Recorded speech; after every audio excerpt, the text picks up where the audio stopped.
பெரிய செடிகள் வளர்க்க போகிறீங்களா? கண்டிப்பாக உங்களுக்கான வீடியோ பதிவு தான். ஃபஸ்ட் டைம் நம்ம சேனலை பார்க்குறீங்கன்னா, நம்ம சேனலை சப்ஸ்கிரைப் பண்ணி வச்சுங்க. வீடியோ பார்த்து முடிச்சதுக்கப்புறம் உங்களோட கார்டனிங் ஃப்ரெண்ட்ஸ்க்கு 10 பேருக்கு ஷேர் பண்ணுங்கள்.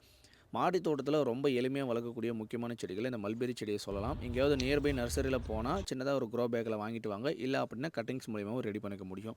செடிகளை வாங்கிட்டு வந்ததுக்கப்புறம் ஃபுல் செம்மண் கலவையில் நடவு செய்யணும். இதில் கோகோ பீட் ஆட் பண்ணி கொஞ்சம் லைட்டாக நடவு செஞ்சுக்கலாம். ஃபுல் அண்ட் ஃபுல் கோகோ பீட்டில் வளருமா அப்படின்னா கண்டிப்பாக வளராது. இது ஒரு மர வகையை சார்ந்ததுங்க.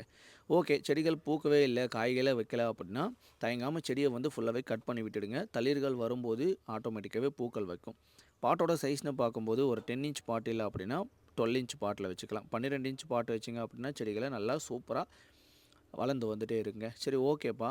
தண்ணின்றது எவ்வளோ டேஸ்க்கு ஒரு முறை ஊற்றணும் அப்படின்னா 2 நாளைக்கு ஒரு முறை தண்ணி மட்டும் ஊற்றுங்க. செடிகளை ஃபுல் சன்லைட்டில் வைக்கணும். செமி ஷேடு இல்லை இண்டோரில் வச்சிங்கன்னா கண்டிப்பாக வளராது. இது ஒரு மர வகையை சார்ந்தது.